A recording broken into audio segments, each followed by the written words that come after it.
Hello and welcome back to another live with Lady Visionary. Visionary family, how are you doing? Hope you're all doing amazing. Today we have a very special guest, and that special guest happens to be my husband, Patrick. So thank you so much for joining us. I'm sure many of you Thank you. out there, like seeing him on the channel. So as I said previously, whenever I get the opportunity to bring him on the channel, I definitely will because he's very, very supportive. And I just really thank God for that. Really, I'm really thankful to have you on the channel every time. Thank So, before we get into this, actually, I just want to let you guys, for you guys to please comment, like, share the stream so that others can, learn more about my platform. And it really helps to build my platform. Right now we're at 1,700 subscribers, and I just want to say thank you for each and every one of you, because some people may look at this and be like, oh, she's just a small YouTuber. But for me, having 1,700 subscribers, that's a big thing for me, and I do appreciate every single one of my subscribers. I'm seeing more of you guys join. Hi, how are you? Where are you listening in from? As I said, please, as you enter, give this stream a thumbs up, and please do go ahead and share it via your social media platforms. You've got Facebook, Instagram, Twitter, wherever, but show your support for the channel just by sharing, because someone else out there could really benefit from the topic that we're about to discuss today. So I'm seeing more of you guys come. Thank you guys so much. I really do appreciate you guys being here today. Stick around because, I really want to hear from you regarding this particular topic. But yeah, before we get into that, actually, yeah, did you want to say anything? Because I just said, oh, my husband, Patrick, and that was it. So thank say, you. Thank yeah. you for inviting me again. Thank you. And I believe we are going to have a good topic, and I can't wait to discuss about it. Yeah. Thank Yeah. you. So you guys listening in, let me know where you're listening in from, please. Like as you come in, say hi and just let me know where you're listening in from. That's important. I really want you guys to be interactive, really engaged with this platform. So please do let me know where you're listening in from. I know we have so many of you guys around the world listening in from various places, but as you come in, please just let me know where you're coming in from. Please again give this stream a thumbs up, and please do remember to share. Please do remember to share. I do want to let you guys know that please go over and follow my Instagram. It's lady_visionary, and my business page actually on Instagram. It's twin_lakes_recreational_island. I will put it out in the chat so you guys can basically go ahead and follow me over on my Instagram, specifically on my business page, because there's going to be a lot that's coming to that page as I share more with you guys about what we're doing in Rwanda. So you don't want to really miss out on that. Many of you already know that we are building, or we're about to build. This is our first stage of building, and we will be in Rwanda in a couple of weeks, like Yes. counting down now, and it's really, really Yeah. exciting. Yeah. Yeah. Yeah. Yeah, It's gonna we're be really counting down fantastic. now, and yeah, I'm really excited. As I've said on the previous live, very, very excited. Can't wait.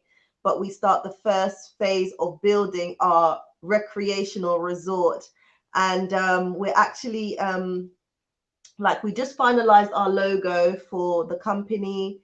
The business cards are almost done, and we're also working on the website as well. So there's quite a lot going on behind the scenes, and I really should share some of that, but I will. Please bear with me. We will share that. But yeah, so the website is going to be launched soon, and I can't wait for you guys to see it. So I'm seeing more of you guys join. Welcome, welcome, welcome. How are you? Thank you so much for joining the live. I really do appreciate that. Before we go into our topics, so from the title on the screen, you guys can see, and the topic today is: are you waiting for others to be successful in Africa before you make a move?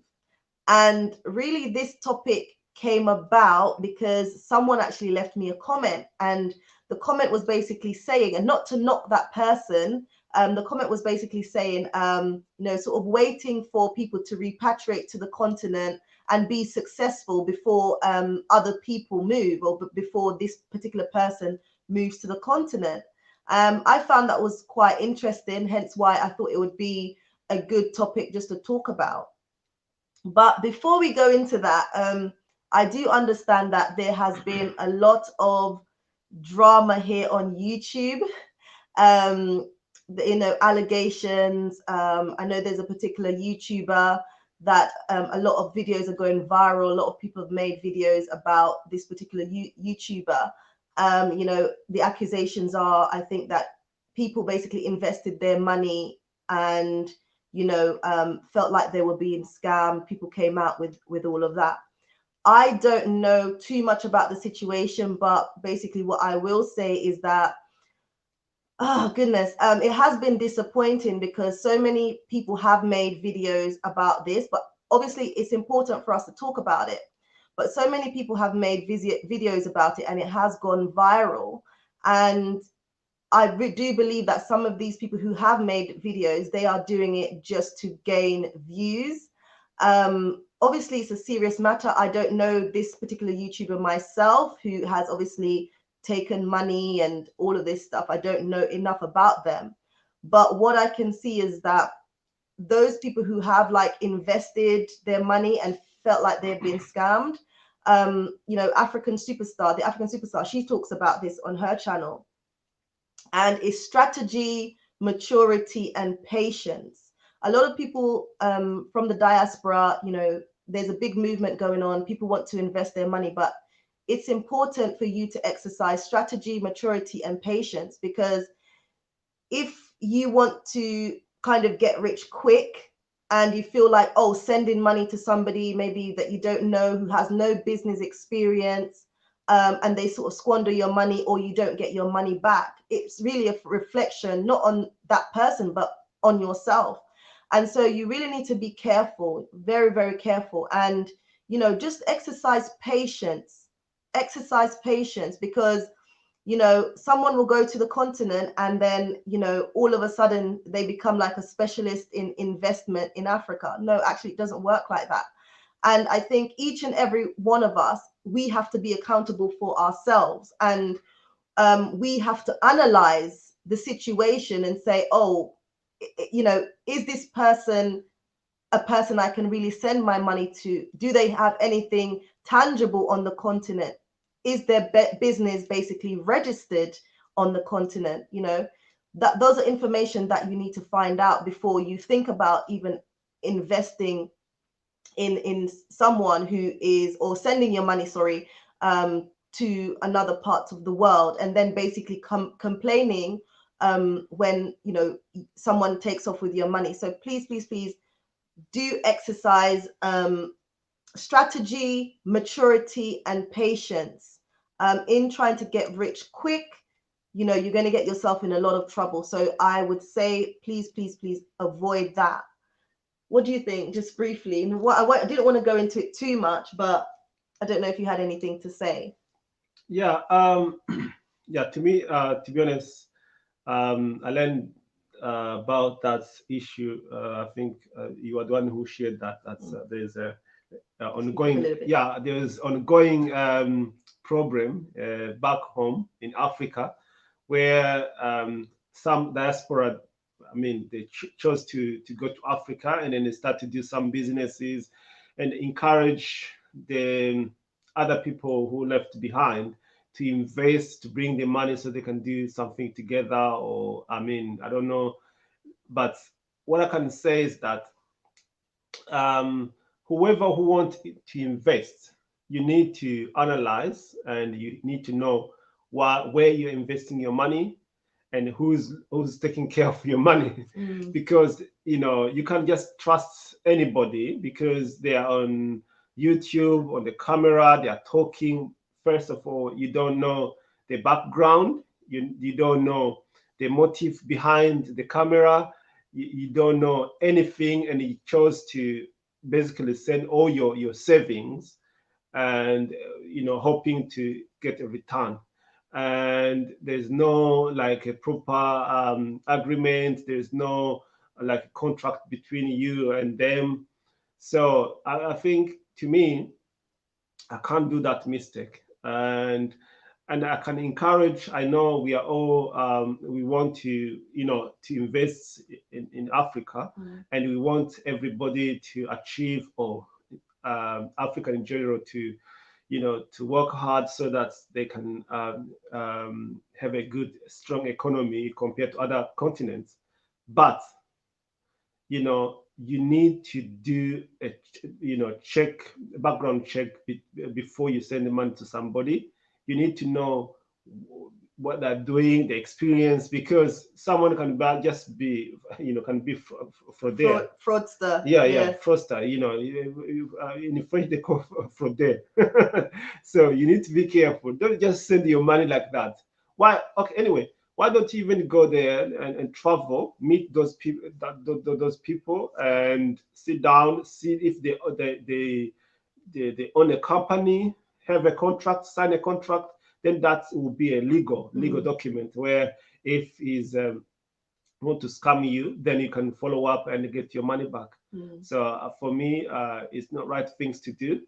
Yes, we can trust each other, but you have to apply precautions and make sure that you don't lose all your savings because of someone who's greedy, who want to eat your money and manipulate you. Yeah, that's what I can say. And there's something that I spoke about on this channel, and it was just about how people will mobilize to the continent. But specifically, I was talking about, the Chinese and like other companies that will mobilize to the continent to benefit from people from the diaspora. But I think equally there are people who from the diaspora who will mobilize themselves to be in a position on the continent to take advantage of people out there. So definitely, as you said, there needs to be people out there needs to exercise precautions. They need to critically analyze the situation and really be critical before thinking about investing in anybody's project, because there is a high possibility that you can lose your investment. Just ask questions. I don't maybe I know some people, you can really, some people, they're honest out there, but ask questions and talk to them. As I said, if it's possible, why don't you take a if you are willing to invest $10,000 or 20,000, the ticket is just 1,000 or less than $1,000. You can fly there and meet those people and really see if they are doing their job. I mean, the right things, what they say, and that's what one of the things that I said on my channel as well. I made a video, 5 mistakes to avoid when going to the continent or investing. I always and I stand by that people they need to visit the continent. They need to visit the continent. We have like someone else who I think up and went to Ghana and was really complaining about I think Ghana didn't meet their expectations, so really went on to YouTube ranting and raving and having a lot of backlash as a result. And that's why I say, those out there who haven't been to the continent, it's a good idea to go yourself and see for yourself. Is it even a place that you would want to invest, instead of staying where you are and saying, right, oh yes, this sounds good, so I'm just going to send my money to someone on the other part of the world, and again they have no experience to make sure that your money is safe. So for me, it's for me, that's not wise. You know what I mean? That's not wise. Like, we're building our company, Twin Lakes Recreational Resort, and for us, we're not asking for anybody to invest at this moment, because for us, we just want to be accountable to ourselves. Yes, right. So we're not asking for anybody to any investors in any of our projects at the moment, but maybe at a later date, but not right now. People have sent me emails about various things, and when I've said to them, look, be patient, visit go and visit, some people don't even end up replying because maybe they don't like my response. And it's not that I'm trying to be horrible or anything like that. I'm just trying to prevent them from getting into trouble, you know. I said, you know, some people, they email me and, you know, you can really tell that they're rushing. They've never been to the continent. They're really excited about the movement, and it's amazing, you know, that movement that's happening. But at the same time, you really need to really take things strategically and carefully, because you may end up in trouble. Now, I think there's quite a few of you in the building, so I just want to go through some of the comments. Andrew Asante is saying, hello, lady visionary and husband, long time. Hello. Hi, how are you? Hi. Sean Robinson is saying, hi, how are you? Africa is saying, Waramuze. Waramuze. No, I think it's Waramutse. But you're saying Waramutse, which means good morning, but now in the UK, sorry, it's Wiliwe. evening. So in Kinyarwanda, it's Wiliwe. Yeah. Wiliwe, yeah. Yes. Photon 30 saying, hello, lady visionary. Hello to you. How are you? Dominic Laura from Canada, was born in Sudan. Hi.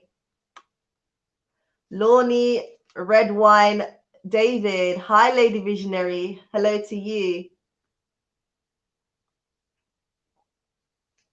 Right, I'm just going through. Sorry, guys, bear with me. So G Grift is saying, wise investor and planners conduct their due diligence before they even visit the continent. I need to see my investment before I buy. Unfortunately, our people are very trusting. So yeah, like I think that's, you know, that's important what you're saying. Like if you're thinking about investing, you need to plan, you need to conduct a plan, you need to know who exactly you're dealing with, because unfortunately everybody out here don't have your best interest at heart, and you need to be aware of that. Even though we're all like, a lot of us are on to the movement of, you know, investing and building Africa, unfortunately a lot of people out there have the wrong intentions. You know what? So let me emphasize this issue. It's not only even diaspora who want to, maybe people from the States or who even never been to Africa. Let me tell you, this is a reality between, you know, among Africans who are born in Africa and chose to come to Europe and try to work hard and save money, and they have like relatives back home and start to send them money, maybe to say, please build me a house or a house or something, like a project. And they ask like a brother. We're talking about not even someone, a stranger you don't know, you know, a family better. member. And they ask a family member. I have stories, I have friends, and these people, they'll go and eat their money. We're talking about a brother. Squander the money. Yes. Or, you know, go to the ladies here and there, or, you know, I don't know how they eat the money, and they may even go there and take pictures of different like, things that they've side apparently project of done. the houses, and say, oh look, no, now I'm building, now the roofing's going up, and so, and when they go home and they ask, where is the house, the money I was being sending, you know how much back, I mean, here in Europe or America or Canada, you know how much we work hard. You really work hard. Some of us, we you know, they do long shift, night shift, and you don't sleep. You are sending money thinking that a brother or a sister, a cousin or uncle is building you know, a villa. You know, you can say that, but, you know, in my village I'm building a villa, or down, you know, in our town, and you're so proud. You say, I'm like putting my stone, I mean, there. I just want to also light my corner back home. Actually, someone is eating your money, and is a brother or relative or family member, much less a stranger. Exactly. So how can you really saying that you trust somebody, a stranger you never even ever meet, and start to send money on to yeah, to invest for invest you. for you. So And no credibility in terms exactly. of do they own a company? Yes. Is this registered in the country? So what I can ask is that you go home. I mean, you go to Africa, wherever this your partner is in business. You go there. You say, you know what, show me what you're doing. You can even choose to buy shares in his company or her company. But then is you go to magistrate. You sign a document. You say this. I mean, I have a share in this company, and that one it will be a legal document where you can actually follow up, know what's going on. But otherwise, sending the money, expecting someone, oh, we are doing a mansion, we're bidding real estates, so we're going to start to rent the houses, and you have no clue. They will take pictures, send back to you on WhatsApp, and look, you're going to end up somewhere different if you are not wise enough. Yeah. So just exercising wisdom, I think it's goes without saying. G Grift, we are now considering Rwanda because of your channel. So thank you. Oh, thank you. Hope to see you there then. Hope to see you there. No, Rwanda is a beautiful we'll be country. Traveling soon. Rwanda is a beautiful country in terms of doing business. In Africa, one of the easiest places to do business. Registering a business is literally just like that. Very, very quick. Rwanda is nice, clean, and safe. Hence why we're taking our family there, or we're going back because we were living there. Right, we've got quite a bit of comments now. Sorry. Let's see. Lornie saying exactly facts. The homegirl healer, hey, you're telling them the right thing. Thank you. G Grift is saying, we in the diaspora are just so desperate to get out of here. Sending money overseas sorts of makes us feels like it's more real and something that we can look forward to. I do understand, and that was my analysis of the situation, that quite a lot of people are eager to get onto the continent and to invest on the continent. But at the same time, I feel like, are you willing to lose your money, your savings, your hard-earned cash, just like that because you won't exercise patience? And so that's why I say be patient. Not everybody out here has your best interest at heart. So be wise with regards to sending money for someone to invest for you, especially if you haven't done your background checks and you don't know whether that person has a reliable business on ground or even any experience to do with business. Yeah. Please, guys, do go ahead and support my channel if you can.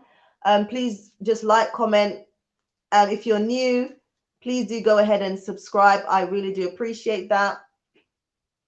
Right, Dominic, Laura is saying, you have to call a spade or a spade, otherwise you'll be dancing around all day. That's true. Yeah, dancing, even also crying. Crying, no, seriously, And like, as you said, which is important, is, if you're doing business with someone, especially when it comes to investing, there should be a contract. Yeah, should be a contract. That goes without saying. There definitely should be a contract. And if you can't see that and that person's not willing to give you anything, then that should automatically be a red flag. Yeah, unless you're supporting them. Yeah, if you're just supporting them, that's fair enough, fine. Fair enough. You can support, say, you know what, you're doing a good job. You have I really like what you're doing. Here's my contribution. Yeah. And they will thank you. But if you think that there is a business behind the motivation, you need to be careful. And you're expecting something back, there must be a contract. That goes without saying, guys. G-Grift, what is the best bank to hold money in escrow in Rwanda? We don't want to be ripped off if we decide to buy land there. So banks that we've used is like Bank of Kigali and Excess Bank. So those are really good banks that we've used over the years and have had no problem. So would say from 2016 we've been you can banking. access your money online. Yeah. You Online know, banking, online banking, all of that. you know, they are okay, to be honest. Yeah. So those two. Mucho Sam, hi, how are you? I'm watching. Well done, guys. Hi, nice to have your support. Yeah, how's London? Says brilliant ideas. You know what, you know, see you in Kampala, you know. Yeah, we'll I know you're investing in Kampala, so we can't wait to come and see what you're doing in Kampala. I know you're working hard. We are so proud of you. Oh, most definitely, Yeah, most definitely. Lorne is saying, can you do any online businesses that you can do global? I think you're asking about business ideas that you can do global. Yeah, e-commerce. I Yeah, think, yeah, you can, you know, there's an e-commerce, but in Africa, e-commerce is not that developed, popular. But again, you know, who want to do that, they can do it. There's this company called Jumia, who's doing really well. It's competing, it's like Amazon of Africa. And this guy, this Jumia is African, but I think was created by some guys from Germany or Portugal. I can't remember. I think it's Germany. Yeah, it's Germany, I guess, and they call themselves African, you know, giants. And they're not even African. They're not African, but they are really. Well, if you're in Kigali or Ghana or other countries in Africa, you can order things. You can order your food, pizza, anything online, and I think they are really doing well. Actually, they're millionaire. So why not African also to tap into that business? Then I also see like the online businesses I've seen, like where people source natural products from Africa, for example, shea butter, that they sell not only, for example, in Ghana, but they make that available through e-commerce, online shopping, and then they can send those products worldwide. So it's not just limited to that particular country, but they can actually ship worldwide. Even within fashion, the fashion industry, you know, people are making their products available online. So if you have a brand that's really serious and unique and offers quality and obviously affordability, then people will be willing to buy the products as long as it's also marketed well. I think that people will be willing to buy from any part of the world. Yeah, but the problem of Africa is that, you know, shipping is still a problem where, like, you know, bringing some stuff from Africa to Europe or America is still, the cost is so high, and I think there's still a problem around there. But if and also you know, there's few people who are investing into that business. But I hope Africans who are doing that, you know, they can continue, because I know some people, they are exporting things from like Nigeria, food, everything they bring to Europe, and some Uganda is doing really good. Ugandans, they are sending some stuff from Uganda straight to London, and if you go to Eastern London, you can get some fresh food from Uganda. Actually, Uganda they're doing well. Also, you know, sending some stuff from London to Kampala is straightforward. So I hope also some countries, some people, they will work hard and tap into that business, because there's a huge gap. Like if you talk about sending things to Rwanda, things are going straight to Dar es Salaam, but you can see there is a little bit gap again. There's no company which send things directly to Kigali from Europe, directly to Kigali. If they are there, they are very not that limited. known. They're not very known. Yeah. So I think that's one of the challenges that we've found with regards to, you know, finding a company that like sends things apart. Like you can use like air freight, but it's been challenging because obviously you want to consider different options. Air freight is quite expensive in comparison to doing it by sea. So yeah, that's been really challenging. So yeah, definitely there's a gap there, you know, that, you know, if anybody wanted to invest or tap into, then that's a great opportunity there. Abdu saying, thank you, family, enjoying your show, and we are proud of our sister-in-law. Ah, thank you, thank you. Thank you. Loni saying thanks. I think we answered her question. Right, so I'm going to answer just a few more, and then we need to go into the topic. Yeah. Okay, G Grift is saying, thank you. We will check out Bank of Kigali, and we can open up an account as diasporans with a foreign address in the United States. So if you send me an email, G Grift, then I can direct you with regards to this particular question. But yes, anybody can open an account at the Bank of Kigali. That's not a problem. With an international address, that's no problem. We've done it and had no problems with that. So if you want to know more, please do send me an email, and yeah, we can talk about that. Okay, guys. So finally, we're going to start today's topic.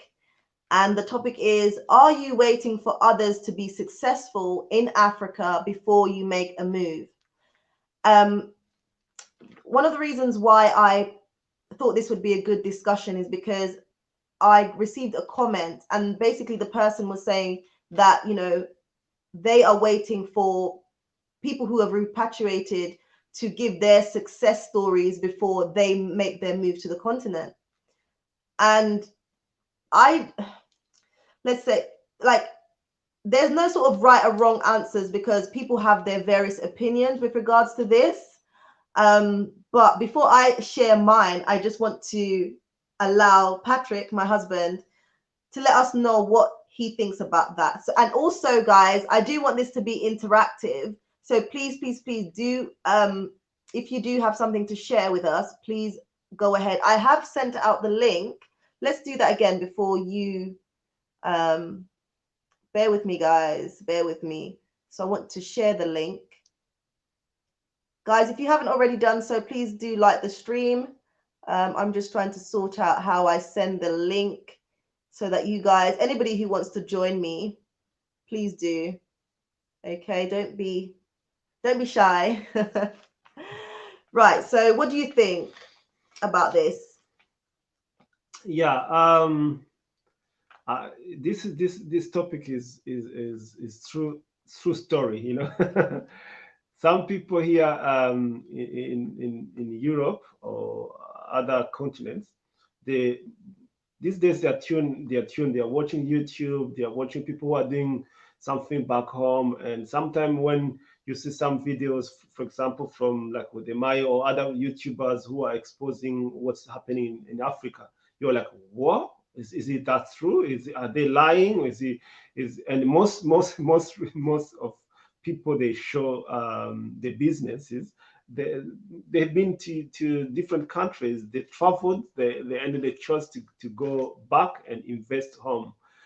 And but majority of diaspora here, we are complaining. Mostly people complain, especially talking about the politics, what's going on back home, and you can see they are listening, the TV, I mean the radio, you know, they're following the social media, but the action from themselves is less. And many of them, they are maybe working hard and they are paying the pension, you know, tax and so on, thinking that, you know, once they retire they're gonna go home. But I can really, for me, congratulate those people who chose to go and contribute and, you know, work together with people who are already there to do something, to change something, you know. Even if you can build a house, even if you can start a school, even if you can start a hospital, even if you can, you know, go into agriculture, I think they are doing a really good job. So for me, it's not right to wait. It's not right to wait. until you see other people are successful, and then you start to regret. It is true. It's true. Um, I'm not talking about other people, but for me, and of course, and you, we chose to not to wait. Mm-hmm. We chose to go and try. Mm. And go and try.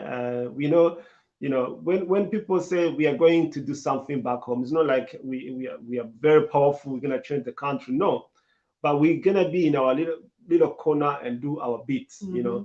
And if someone else can come say, I'm gonna be your neighbor, I'm gonna do something, you can bring something different. Because for example, we've been here in Europe, I mean in the UK. We can maybe bring little bit things we saw here and bring back there. Someone can be in Canada also, got something or some skills to bring back home, and we can help each other to build. So for us, we chose not to stay here. um, we chose to go home and do our bit. Yeah. Mm. Yeah, for me, to be honest, I didn't really agree with this comment that this particular person left on my page, because I feel like when you're saying, oh, we're waiting for others to be successful, that means you're also waiting for them to fail. Do you understand? So you're thinking, well, will they be successful or will they fail? And also it shows that maybe they don't also have a plan. Maybe they're not strategic. Maybe they don't actually know what they want to do. And all that's all good and well, because I know a lot of people obviously are watching and seeing, things that are happening, what other people may be doing. But if you say that you want to move to the continent, um, I think basically you should have a plan. And yes, it's inspiring, because even for us, we also watch other YouTubers, as you said, like Maya and so on, who are showcasing the positive aspects of Africa. And there are people who have gone to the continent and demonstrated that you can make money in Africa, and that it's not all that you have.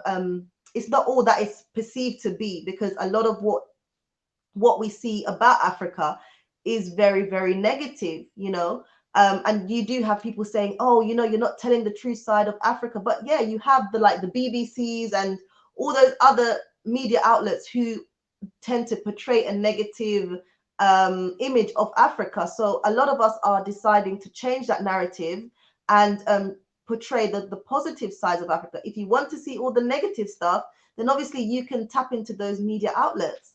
But again, like, if you want to contribute to the success of the continent, or whichever country you're going to, if you want to contribute to the development of Africa, then I think it's important for you to say, you know what, let me also focus on what I'm doing. At the same time, yes, I'm gaining inspiration from other people, but let me see what I can do. Let me strategize. Let me build a business plan. And that's what I say even to some of the people who email me about things that they want to do. I'm like, okay, that's how you know when people are serious, because I do say, guys, do you have a business plan? You want to do this and you want to do that, but what is your plan? Because there's this popular saying, if you plan to fail, then you fail to everything will just crumble. So it's important to have a plan, because in having a plan, it's going to help you to be more successful, rather than just looking at someone over the internet saying, okay, they did this business and they've managed to be successful, but the person hasn't broken down their business plan to you. And the whole point of doing a business plan and a feasibility study is to help you to determine whether that's the way you want to go with your business, or whether you will even get any returns from your business. So for me, it was just like, I wasn't really sure about this particular comment. I was like, I understand watching other people can give you that inspiration like it does me. But at the same time, yes, I'm watching other people and I'm gaining inspiration. But at the same time, we have our business plan in place that's going to help us to move towards success in this industry that we're exploring. So I don't know what you guys think, but if you do have anything to say regards to this topic, please do come and speak to us. Right, let's have a look what you're saying. G Grift is saying, I think there is fear that black-owned business owners or developers will not be successful as it are Chinese or Arab or Caucasian counterparts who are investing in the continent. What do you think about that? You know, we we shouldn't really scare to go home and invest. First of all, Africa is owned by Africans. You know, people are coming there to invest. Yes, they have a lot of money. Yes, they are the governments back home, they are supporting them. They can even come as private investors, but actually sent by the governments because they want to like get something from home or from Africa. But we shouldn't be scared of that because we are from there. It's our continent. We shouldn't be scared to say, oh, it's fine because already these people are coming in with big money. We can't go there to compete. No. Anyway, let me ask you something. Look, we are here in the West. Wow, you don't sit. You go to university, you study, or you find a job, you work hard, you go there, you apply for a job, you compete. Regardless, even if you are very, small, I mean, black in general, there are very few in these countries, either in China. China, there are millions or billions, I should say, but still you can see black people or other, race, they're there, trying to do business and so on, competing. So we can't just say that, oh, these people are coming home with big money, so we're not gonna go there to invest. No. No. In fact, it could even encourage you to say, look, you are rich in your countries, but you're not gonna be rich in my country. So let me also work hard, compete, but also, dominate. We need to dominate. We need to dominate in our, in our continent. We shouldn't let like other people have a say on us. Most definitely. And I think we need to just believe in ourselves, believe in our abilities, and believe that we can be successful. Because I feel like when maybe when the Chinese or the Caucasian come, they don't come with the idea of like, I'm going to fail. They come with the idea of I'm going to win. And a lot of the times you do see, the Chinese, they even recommend their family members or friends to come over to Africa because also they have done really, really well. So that's the mindset we also need to have. We need to be like, no, I can also do something, and I can be successful because you're determined, and your determination is going to help your business succeed. We have a duty to change the narrative of, or to change our mindset, because people from Europe or from America, from Asia, from Australia, when they come to Africa, immediately we call them the expats. But when for us we leave Africa, or it doesn't matter how long you've been there, or your parents, your great grandfather, they've been there for long, maybe in Europe, you'll be always called immigrant. So they're coming home, we call them expats, and we come here, we are migrant. It doesn't matter the status or you have in your society. In the society, you might be in a parliament, you might be in a successful businessman, but they'll be calling you still a migrant. So we need to change that. So that's why I don't want us to fear to say, oh, we can't compete with them anyway, even if when they come to our countries. We should change that mindset. We should change that mindset. And when we know that we are smart like other people, we can work hard like other people, we can compete like other people. So then we're gonna put our foot down and compete. We are here, we are competing. Also back home, we have to compete. And I'm not saying that some people, they feel like they're so greedy, they don't want people to come to continents and so. No, it's fine. Let them come. That's what they call business. They can come. You can make deals. you can make deals, you can export things to the countries, they can buy things from you, they take them to the country. It's business. Do you know how much China and America, or China and Europe, they are fighting economically fighting. But do you know how many they do business with each other? Yes. Or Amazon's, Amazon, everything you buy, they're from China. They don't stop the products from China not to come to Europe. No, there's a deals behind that, but we need to be able to control our economy. I agree 100%. Right, let's have a look. Dominic Laura is saying it's like putting a puzzle together. You can only do one piece at a time. Most definitely, I agree with that. It's saying like putting a puzzle. Like I do agree with that. Definitely.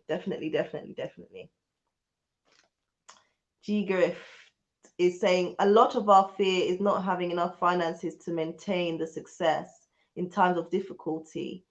We can plan all we want, but we must prepare for the worst. Money is everything as a new business owner. I do agree that definitely you need capital, and you need capital to sustain yourself. But again, I believe that if you have a good business plan, a well executed business plan, then this will enable you to really sift through the gaps that may come about, and also plan for anything that would be detrimental to your business. So that's the whole point of having a business plan and having a feasibility study done on your business, is to ensure that you have enough cash flow and everything that you need in order for your business to be sustainable. Yeah, I agree. Photon, better to try and fail than not to try at all. Yeah. Yeah, I agree with that. And that's one thing for me, especially, like I always say, like, if you have an idea and you didn't execute it, like 10, 15 years, 20 years from now, you're still thinking, oh, what would have happened if I had just tried? And I think that's the worst thing, to have that inside of you going, I could have tried, but I didn't. And that's just eating away at you, that you could have tried something and you didn't. And for me, even if you try something and you fail, it doesn't mean you're a failure. No. It's all about reflecting. So when you reflect on something, you look at it and you say, all right, I tried this and it didn't work. Why didn't it work? And if I was to do it again, what can I do better to make that thing successful? A lot of us, when we try something and we think that we failed, we throw in the towel. That's it. No, I'm not doing it. And I'm seeing that even when it comes to, people that have relocated to the continent. They go to the continent. It's some of the things, they're not getting the same things that they would from the Americas and the West. And they come to YouTube and they start ranting, oh, this, oh, that, oh, this, oh, that. But Africa is Africa. America is America. Europe is Europe. You're not going to get exactly the same things on the continent, or things are not going to go exactly the same way as you expect it in America. And I think to me, it's kind of a bit detrimental for you to think that, oh, it's like you're basically trying to move your whole life from America or Europe and thinking, okay, this is exactly how it has to be on the continent. And it's interesting because I also said on my channel in a couple of my videos that you need to be willing to be flexible when you get to Africa, because if you go there and you're expecting it to be a particular way and then it's not that way, you're going to pack your bags and run back. Some people like shipped containers to a place that they've never been. They just turn up and then they realize, actually, you know what? This is not for me. This is not where I want to be. I'm not getting the same biscuits that I get in America. I'm not getting the same chocolate that I get in America. And then they want to throw the towel in. They're like, I'm off. Anyway, we do have a guest. Let's have a look. We've got Mr. Hillary in the building. Right, let's invite Mr. Hillary in. Okay.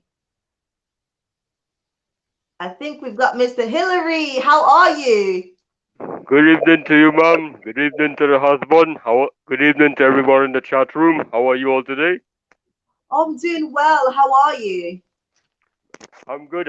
It has been a long time since I've been on, but I know sometime today. you've been hiding. No, I've been so busy with work, so I didn't get time for myself. I was missing so many streams myself. Now just catching up. So Oh, wow. to quickly contribute to the point here. Now, Brother Griff asked a question. I made the point about fear with regards to business, right? Mm-hmm. I would point out to him as an experienced businessman myself. Now, to solve that issue, it's simple. For instance, try not to differentiate ourselves as a black business first. Just try blending into the system, one, right? Make sure that you have the same quality products as the leading franchises have. Two, Mm-hmm. make sure you are as competitive, in fact the cheapest, as you can, according to all your how your finances and your operating costs are running. Mm-hmm. You're the cheapest prices, but number three, your customer service is impeccable. Once that is impeccable, I guarantee you the experience a customer gets in your institution purchasing something goes a very long way. I can tell you from experience. Once you have those three things intact, Mm-hmm. your image as a company, especially as a black businessman, will stand out. People will take notice. It's simple as that. And the fear of surviving in the system as a black business, competing with the other groups, would in no time eradicate once you maintain your standards. It's simple as that. Thank you so much, Mr. Hillary. Yes, you've made some really great points because, I think a lot of us, and like, I think we've also been at that place where, we've thought, oh my goodness, like, fear always creeps in. Fear, what's fear? Fear is false evidence appearing real. But obviously, you've also made some key points about, how to strategize in the business arena and how to be competitive and how to stand out. And I think, even for us who, we're going to Rwanda and we're starting to build phase one of our resort, and there's obviously other hotels and things like that, but we want to obviously bring something unique to the table. And we could say, oh my goodness, there's a lot of 5-star hotels, like, you have Arabs in Rwanda who have a lot of money, who've built like world-class hotels. We could be like, you know what, we can't compete. Yeah, yeah. We can't compete. Like, what are we doing? But we're saying, no, we know that we can do this, and we're going to believe in ourselves, and we're going to believe in our business, and we're going to believe that we can bring something unique to the table that people will come and be like, wow, I really love what I'm being offered here, and people would want to come back, and we're going to be competitive in that space. Yeah. Correct. Oh, my Well, apologies. Go ahead. Sorry. I like your ideas, and as you say that you have that experience, it's true that what you're saying is absolutely right. We are all here adults, and one day we were, a baby, a kid, like 1 month, 2 months. You can't you can't say that you're not gonna start something, and because there's people who are there who have a lot of money than you. No, you can start with a small income or small capital, and one day if you apply and you have the good principles, as my brother is saying, and you look after your customers, people come to institution or your company, and they get good Service. service, which is lacking to some other companies back home, I think we need to work hard on that issue. Producing quality. Yeah, quality. Yeah. Quality is missing in some companies, because when we go home, that's why I'm saying that people are being exposed. You can go home, diaspora, you can go home and change many things. You understand? Even if you can have like 10 employees and you train them, maybe after a year or 2 years, they can go to work to other institutions, or they can create their own companies. Maybe they learn from you. So I think we shouldn't, be scared. We should go and work hard, and as my brother say, have principles and know how to look after your clients. That's it. So we've got Correct. someone else. Mr. Hillary, do you want to stick around for us? We've lost it. We lost someone in the back there. I think there was someone who wanted to come in. Please do, if you can join us back, then please do. But the points that you were saying as well. I like when we're thinking about producing a business, we definitely need to be willing to put in the work. And I think we've got to set the standards high, especially I think also as a Black owned business, we definitely have to stand out. That's in my opinion. We definitely need to work hard and stand out, especially, if you want to be competitive, like in the marketplace. You have to offer something that's of quality, and that's something that people will actually take seriously. I think that's paramount. And don't let fear stop you from living out your dreams and your purpose. I've spoken about this so many times on this channel that there's a famous quote saying, the richest place is on earth is the graveyard, because there's so many ideas, so many inventions, so many books that could have been written, so many businesses that could have been opened, but they never did. Why? Because they allowed fear to creep in, and they never established what they dreamed to establish. And for us, we're like, no, we only live once. We're going hard at this. And, for us, the way how, we're so determined, we believe that we're going to be successful. But at the same time, we do believe that, you have to, I keep talking about planning and strategy, feasibility studies. Will your business work in that context? Have you got people who have the expertise and knowledge to support you in that business arena? And what are the possibilities of your business succeeding? So when I think you've got this strategy in place, definitely your business is likely to be more successful. And I think that will also eliminate some of the fears that we have. If you're thinking about doing business on a continent, have you networked with people in that particular industry? Have you reached out to them? Have you asked questions? Have you gone to actually visit the continent or visit that particular country and visit those businesses that are already established? What's on the ground? What can you offer that stands out in comparison to all those other businesses?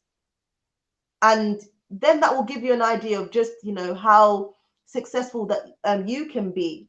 And I'm seeing a lot of people from the diaspora. You guys email me, and you've got some brilliant ideas. I've done some consultations with some of you guys, and some brilliant ideas. But what I can see that's a common theme is that the fear creeping in. Oh, Kerry Ann, will this be successful? And it's just a matter of believing in yourself, your service, your product, and just going with it, really.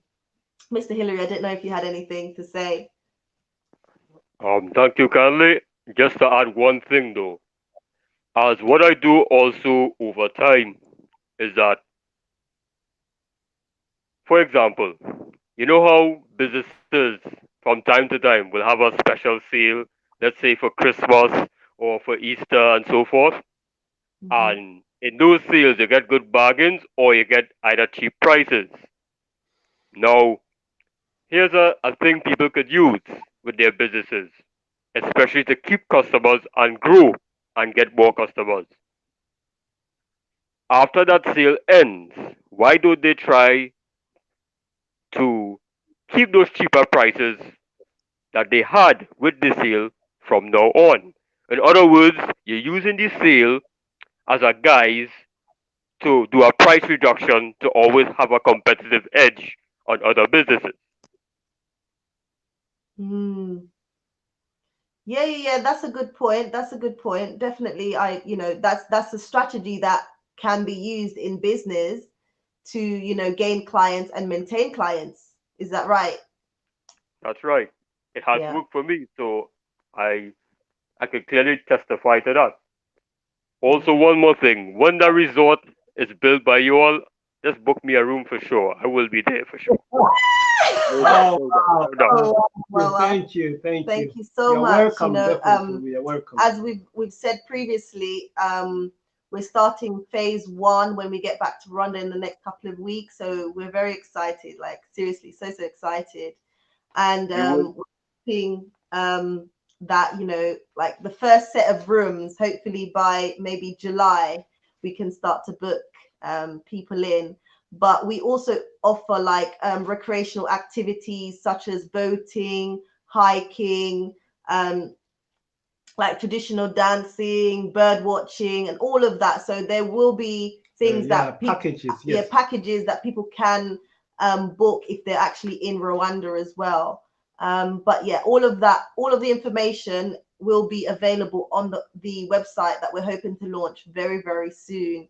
And it's very, very encouraging, Mr. Hillary, to hear, someone like you who supports us, supports our channel and what we're doing, saying that you book a room with us. So, we're so grateful, and it's that's so encouraging and motivating. And and I think that's we're seeing more of that, more of the Black community uniting and working together and supporting each other in business. And I think that's what it's all about, That's because true.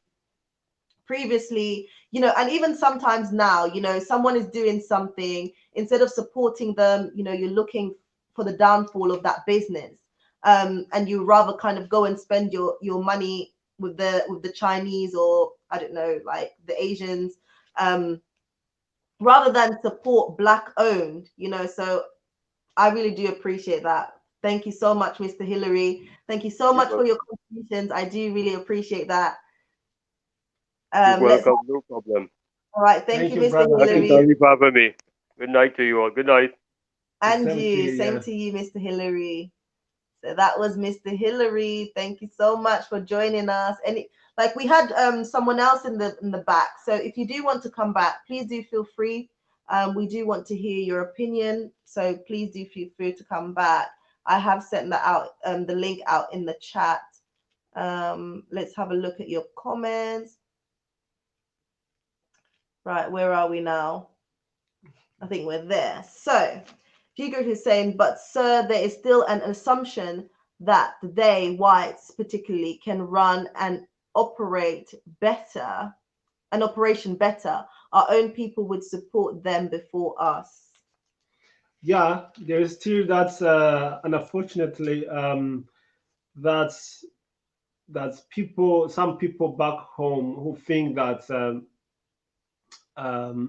people like white people coming from Europe or America, they know better than us, and they have money. They think actually they may want to serve a white guy than me, thinking that he has good, I mean, a lot of money than me. That's the reality. But we we are the one to change it, because they don't know, but we know that they are not better off than us. So we are the one to explain to them. For example, when I'm home, when I'm in a village or anywhere, if someone wants to know what's going on in the UK, I don't lie. I have to explain how life is, and some people will be saying, "Wow, I thought it's like heaven. I thought everybody's rich. I thought this. I thought that." But then when I just open up and then I sit there, sit down and explain, people understand, and they may pass on my message to other people. So again, if they see me doing something good, and they can say, actually, oh, look, also we can do better. And I think in Rwanda, I think also the government, I know they encourage, local people, they encourage people to say that Rwandans, your Rwandans, you can do better. Nobody can come from abroad and teach you how you can run your country. And I do hope that yes, African governments in general, either Rwanda or other countries, they encourage foreigners to come to invest, either Chinese or Americans or Europeans. I would love that also they can encourage local investors, like entrepreneurs from home who never been outside of the country to invest, because that's the backbone of investment. Because regardless, people are coming from abroad to invest, but when they make money, yes, some money stay in the country because they have to employ other people, they have to pay tax, but the profit they take it where back to the countries. So that's why I really encourage people back home to work hard and not rely on investors coming from abroad. Right. So next comment, let's have a look. Photon 30 is saying everyone doesn't have an entrepreneurial mindset. That is why we need to work together to be successful. Most definitely, like obviously if people come together and people have different skill sets, then that has been proven to give success, So different people coming together, working together. I totally agree. Not everybody has that entrepreneurial mindset, but when it comes to moving to the continent, I believe that you definitely need to have a change of mindset. You need to be your mindset needs to be in a position where you're thinking, well, what can I create? How can I create opportunities on the continent? What can I bring that will be like feasible and sustainable? Because you need to have this strategy, because otherwise you're not going to be able to maintain yourself. And so you'll be thinking, oh my goodness, I need to run back to America, or I need to run back to Europe. So like there are courses as well online that you can, tap into if you need to kind of up your skills with regards to being entrepreneurial. So yeah, when you're coming to the continent, definitely, I believe you need to have some ideas of how you're going to earn money whilst you're there. Some people can obviously do the job that they were doing in, say, America and still kind of do that on the continent. That's fine. If that money can sustain you, great. But if not, you need to be thinking about different ideas. For me, what I can add is that I know we all encourage people to come to Africa to create jobs. And we say don't come to Africa to look for job, but just come to create jobs to many people, so that people who are there, they can benefit. No, it's true, but everybody should have their own strategy. Like my sister, if she's saying that not everybody is a businessman, so it's true, but it's learning process. You can come with your knowledge, professional knowledge, or your skills, and to be honest, and contribute. Like find a job. You can find a job actually. You can be paid well than Europe or America.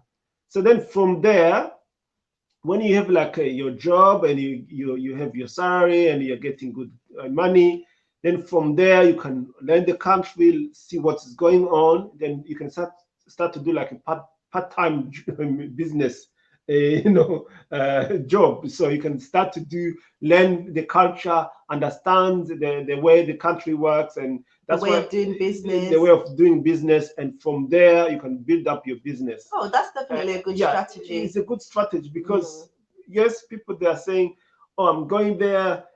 If you have a business already planned, or if someone helping you, or you can have consultation and someone can teach you how to start your own business.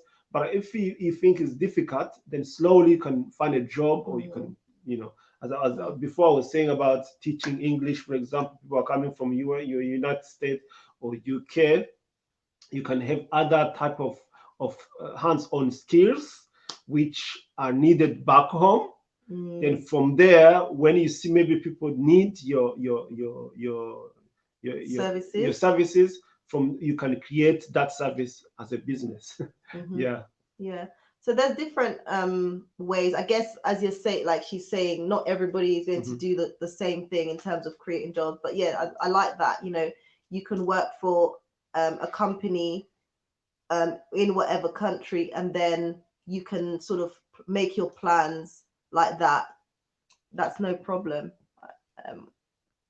Good idea, actually. Or you can partner. Yeah, you can partner with someone. You can partner with a local. Yeah, you can buy a share in a company. We're not selling any shares, but you can buy a share with someone else. You can buy a share to the company, can say 10% or 15%, and follow up with how the company is doing, and you get your money. Yeah. So Mr. Hillary is saying, good evening to you, Lady Visionary and strong brother, husband. Okay, we have Dominic Loro saying, if it was easy, everyone would do it. Yeah, I agree. Yeah, I know it's not easy. Definitely, like, but impossible is nothing. Yeah, impossible is nothing. Black people, let me say, in general, they don't take risk. They are very good to talk and discuss and good ideas and so on, but they're scared to take risk. So, but impossible, we should know that impossible is nothing, and you can't achieve if you never start anything. You need to start from somewhere. The year 4 or 5 or something like that. You start from year 1. Any school, you start from year 1, year 2, and they go. You progress. You can't start to have your PhD before you get to your bachelor. You need to have your bachelor degree, masters, and then a PhD. So that's a process. It's a process. In everything you do, you need to start from somewhere. From the ground. Start. From the start, and work your way up. And then exactly. So we need to start to do something. If we fail, you can say, I'm not good in this area. Start other area, because I believe everybody is knowledgeable to do something. Most definitely, I agree. It's just believing in yourself, really. Dee's Village is saying, I'm trying, but my device is not complying. Okay. He's the one who wants to join, probably. Yeah. Oh, sorry about that. Hopefully you can get that sorted and then join us. If there's anybody else who want to contribute with regards to this topic, please do go ahead. I'll send out the link again. And if you haven't already done so, guys, please do give this stream a thumbs up. I'd really appreciate that. Okay, and hopefully Dee can join us. Let's have a look. We've got quite a bit of comments here. Okay, Dominic is saying, you listen to Les Brown, do you know the bamboo tree story by him? Do you know the bamboo story? No. Sorry, I don't know the bamboo story. Share. Please share. Come and talk to us. Share the bamboo story. You don't have to show your face. Just come in and share. Marilyn is saying, I will be there too. Oh, you'll be there. You'll be in Rwanda. Is that Rwanda? I hope you're saying Rwanda. Twin Lakes Recreational Island. Guys, I'm on Instagram. twin_lakes_recreational_island. Please go and follow me on Instagram. Support my business page. There is a lot coming, and I cannot wait to share that with you all. So please keep up to date by following that page on Instagram. Oh, Photon 30 saying we'll be there too. Thank you so much.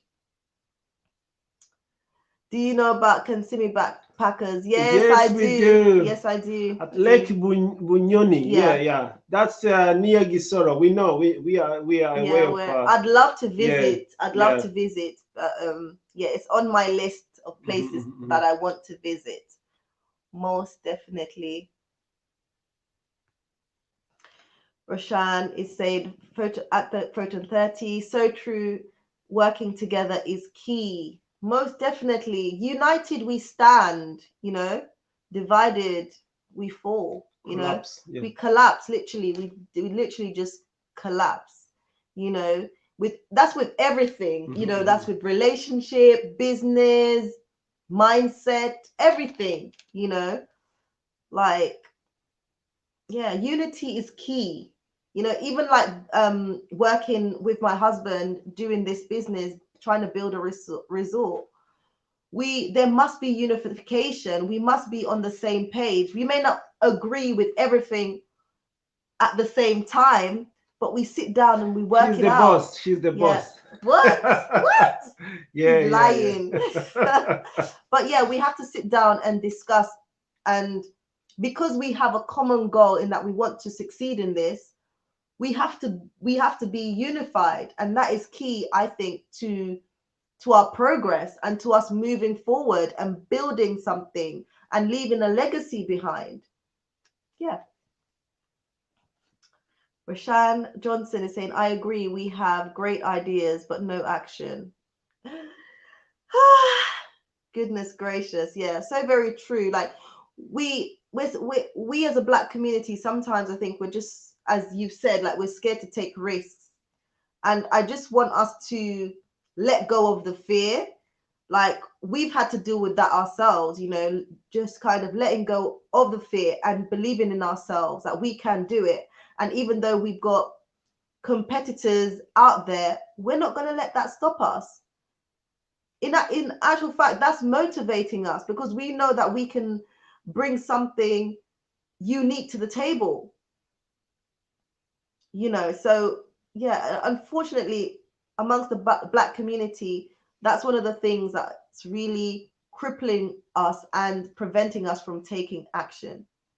You know, I meet so many brilliant people, amazing ideas. I'm like, yeah, you can go for this, you can do this, you can do that, but they don't believe in themselves. And it's unfortunate that so many people out there that even watch our channel, that are, you know, have something that they can bring to the continent, unfortunately they won't, because they don't believe in their abilities, and that they don't believe that they can actually succeed.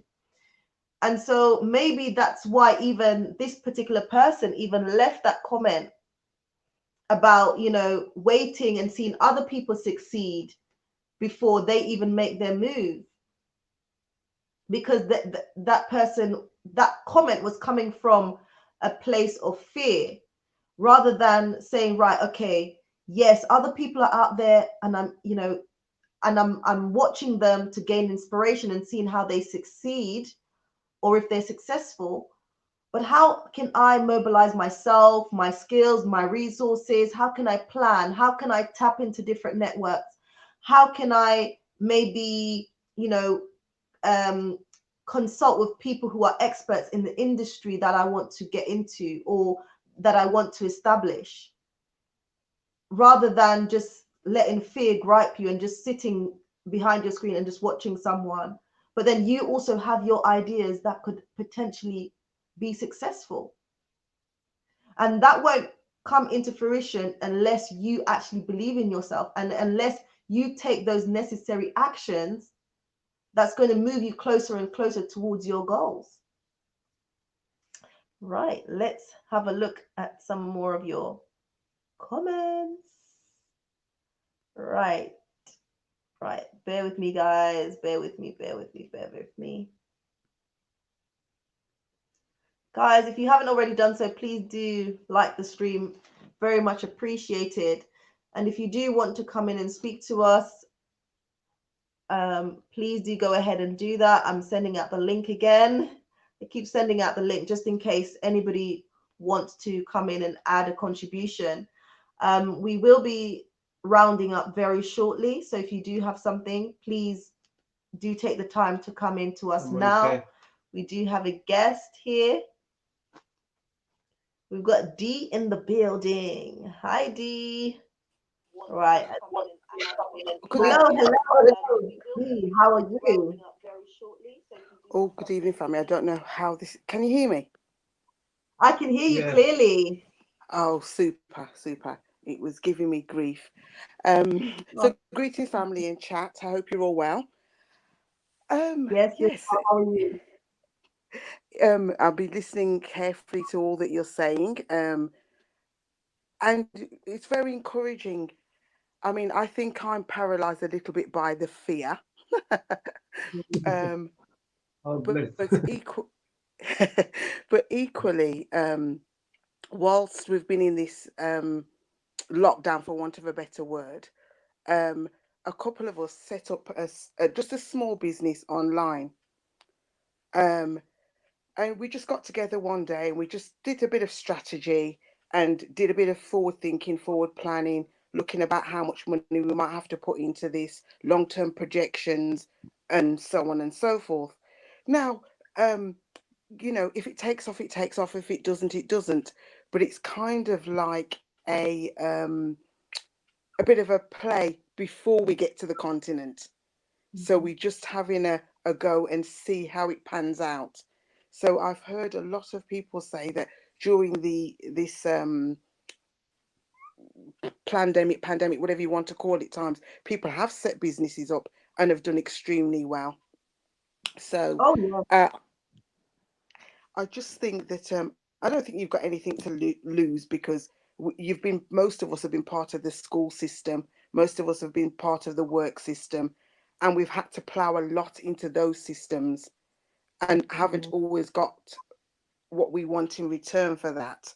So I think mhm, for you can put a small amount of capital out and still reap good rewards. So I say go for it. I know money's not plentiful in this particular time, but I just say go for it. You've got nothing to lose. Have a go. If it works, you'll be surprised. Look at the likes of so-called Sainsbury's and Poundland. mhm. If they listen to everybody else, Sainsbury's started off apparently with a wheelbarrow selling fresh vegetables. Oh, yes, yes, yes. I was reading about that. Was it Sainsbury's? Yes, yes, of course. Yeah, it's Sainsbury's. Look, look, look where they are now. Mm, The Poundland started off. I know that you have to invest, and I know that lots of people want to set themselves up on their own. But my sister's quite entrepreneurial, and they started a small business. So, and what they do with some of their profits are invest in other businesses, so that then mm, their money is working for them while they're working their own business. So, mhm, mhm. I do think that, like we already agree, that not everybody's from an entrepreneurial mindset, but you can copy, in inverted commas, simple theories. Watch somebody else. Well, they buy two of this, sell four of that. Well, whatever. There are small formulas that you can get to encourage yourself on your journey. So I'm not waiting for anybody else. I've already set up one small business in England and two small businesses abroad, and we'll just wait Wow. and see. So We'll proud of we'll you. just wait. Well, congratulations, and I do like wish you all the success.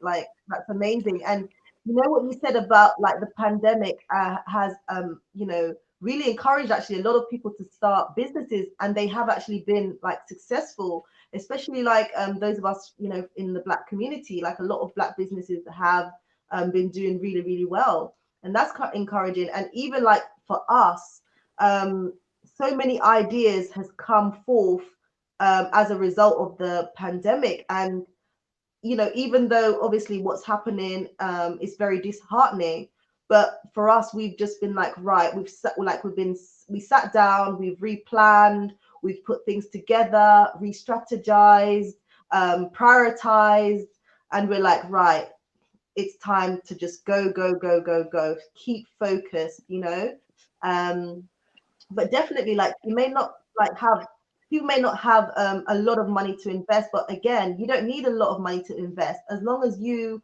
are I think as long as you know your strategy and you have something to start with. And then if you've also tried, you've actually started and you're trying, just because something goes wrong in that particular business, it doesn't mean you have to throw in the towel, you have to give up. What has gone wrong and how can I make this better. But Most also I want to ask you actually, going back like to the topic, are you waiting for others to be successful in Africa before you make a move? Like, what do you think about that?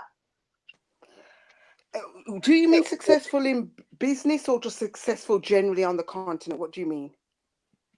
I think the comment I got was particularly referring to business. No. Oh, okay. No, I'm not waiting for anybody because there's no time like the present. Mm. And what do you say? What would you be your advice to people who are waiting to see other people succeed before they make a move? Me personally, I don't think that's the best idea because what works for somebody is not going to work for somebody else. And So, sometimes your time is your time. So I think Mhm. it's best to forge ahead, plow ahead, as long as there are some business strategies there and that people have put things into place and they're not just going in blindly without doing any research at all. I Mm. think that they'll be okay. They'll be okay. You just don't, if you've got £500, my sister started her business off with £500, and they make quite a good amount of money, and Wow, that was only 2 years ago. wow. So there are ways around it. It just depends on what you're willing to do. You have to get up early. You have to go to bed late. You have to read. You have to research. You have to be with like-minded people. And there's no point in hanging around naysayers because they will be saying to you, "Oh, that's not going to work," and they'll be cheering you on when it doesn't work. So the Mhm. best thing to do is, the proof of the pudding is in the eating. Just go for it. And a lot of people have started a business and have had to divert. For example, they wanted to, I don't know, to make a chair, and chairs weren't successful. So they ended up making sofas, but they still ended up having a business of some sort. So just be prepared that you may be diverted along your journey, because that's sometimes how things happen in life, and there are plenty of Mhm. examples of success out there. And for me, I don't want a huge business. I don't need to worry about success, because it's about the venture and the gain and the trying, because Mhm. that will teach you a lot of things about yourself. I mean, obviously, people want to leave legacies for their children and their families. I'm not saying anything about that. But for me, it's just about doing something that's going to give me some enjoyment and keep Oh, me occupied, and also make some change to be able to live. yeah, definitely agree with that. And the fact that that's very encouraging, like you saying, also that your sister, she started a business with just £500, and that was 2 years ago, and she's still going. And you made a really good point about the fact that someone may start off a business idea, and they as you said, they may start out wanting to make a chair, but actually that doesn't go right. So they end up making sofas, for example. And then sometimes, like I think within business, when people are thinking about creating a business, in their minds they're just so rigid. They're just so rigid that that if something goes wrong, they're like, right, that's it. No, no, no, it didn't work. I'm coming back to the UK. Or I'm coming back to the Americas. But you have to be willing to be flexible to say, if this doesn't work, what would be your plan B, C, D? You know what I mean? So really kind of thinking outside the box. Now we've got Dominique Laura in the building. So let's welcome him in. Hello, hello, hello. How are you? I am doing well, thank you. Great, nice to see you. Yeah, I was wondering, is Kigali the only city that's developed in Rwanda, or are the other cities developed? Do you want to answer this? Is Kigali the only city that's developed in Rwanda? Do you want to answer? no, no, not really. I think yes, Kigali is capital city and is doing really well. But there's other Oh, cities. Uh, So he um, wants to know. yeah, out of Kigali, like Musanze. Musanze is doing well. We have Rubavu, that's the city or town next to neighboring country, DRC Congo. And we have other ones like Butare, where there is a national university there. Yeah, there's plenty of them. Yeah, and I think now government is trying to to develop those cities which are like a backup after Kigali. Yeah. So like also Nyamata town is up and coming. So obviously that's where they're building the new international airport, so Bogasera International Airport. So that's another area that people who may be thinking maybe Kigali, they want to be outside of Kigali city, and that's another up and coming area to really consider. Nyamata town, yeah. And how cheap is it to buy a house in Rwanda? Kigali. How cheap is it to buy a house in Rwanda? I mean, it really depends on. Sorry, we had D leave us. I'm not sure whether your connection cut off or whether you finished. But thank you so much for your contributions. Thank you. I really appreciate that. So you're asking how cheap is it to buy a house in Rwanda? So it really depends on what you're looking for. The budget. Yeah, it really depends on what you're looking for and like your particular lifestyle, so like I'm just trying to think now, like there's like some like apartments that are up and coming, for example in Kigali. I think the last time I looked at that, you can get they're having selling some apartments for around $75 for 1 and 2 bedroom, $75,000, sorry. $75,000 for 1 and 2 bedroom apartments. So if that's what you're into. But for me, I would always kind of encourage someone to like maybe build their own house, because it works out a little bit. You can have a good house. Yeah. Bedroom, yeah. Even a So yeah, like for example, somewhere. if you buy like a 2-bedroom apartment in Kigali for example, $70,000 US, you can build like a 4-bedroom house somewhere, maybe Nyamata or Musanze, with that money. Plus you will have garden space, and maybe you can have like a medium-sized pool with that money. So yeah. Well, it was nice talking to you guys. Thank you so much. It was lovely talking to you as well. So before you go though, he's gone. Right. So let's read some more of your comments, and do feel free to join me if you have anything that you want to share. Okay. Some people are scared of their own success. I think people talk themselves out of their talents. I agree with that, Oh, there's a quote. Oh my God. Let's see if I remember it properly. It's saying, our greatest fear is not that we are inadequate, but we are powerful beyond measure. So yeah, that came into my head as I've read what you said. Like sometimes, yeah, we are afraid of our own successes, and we really talk to ourselves and start to kind of, because you are what you think.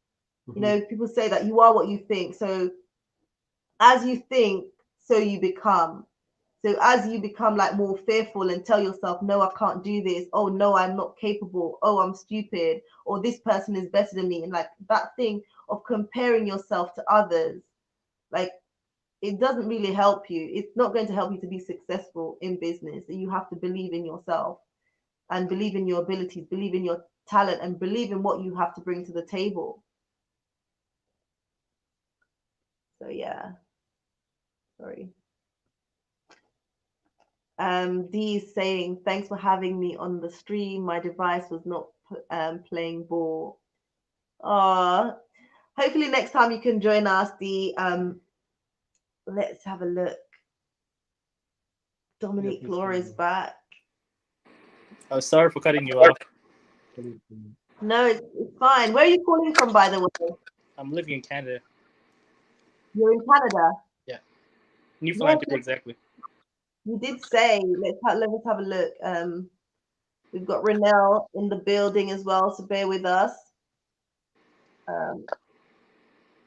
So Dominic, basically, I wanted to hear from you with regards to this topic. Actually, someone sent me a comment, and it was just about them waiting to see if people repatriating are going to be successful before they make their move to the continent. There is no right or wrong answers. Obviously, everybody has their own opinion on that, and I'm not going to knock them, but obviously we've shared ours. So what do you think? I think everyone has their own choice to make. So if they want to wait, they can wait, and then if it's too late for them, it's too late for them. But I wouldn't recommend them waiting for somebody else to succeed or not succeed first. But then again, we're having like so many people showcase people in Africa, like Black Africans, who like people from the diaspora who've moved to the continent and been successful with what they're doing. But I'm thinking, is that not enough to say like, and also like there's so many Caucasians, Chinese, so many other Asians who have gone to the continent and been successful, and they've been there. Africa feeds the world. So I'm thinking to myself, what more do you need to see? But I'm like, the evidence is out there for us to see. Like they've been raping Africa like for so long. Like, you know, I'm like, what more do we actually need to see? We just need to go there, believe in our abilities, believe in ourselves, and just go, make that move, be confident, be bold, you know. But everybody has their own way of doing things. But for me, I was like, no, actually, we're not waiting to see other people be successful on the continent. We're going and we're going to make our contribution. And yes, we have been gathering inspiration from various people that we watch via YouTube and so on. Yeah. And that's really encouraging. We're not just going to sit here and be like, yeah, you know, we're waiting on that person to be successful. Oh, I'm waiting on this person to be successful, that person, this YouTuber, that YouTuber. Before you actually make a move, that to me sounds like you haven't really got your own game plan. But anyway, thank you so much, Dominique. I really appreciate you. Yeah, sometimes they gotta feel the pain before they decide to move. So maybe they're still comfortable. Yeah, each to their own, as you say. But it's been lovely. Thank you so much. I really do appreciate you. You take care now. Okay. So we have Renelle in the building. Hi, Renelle. How are you? Hi, Lady Visionary.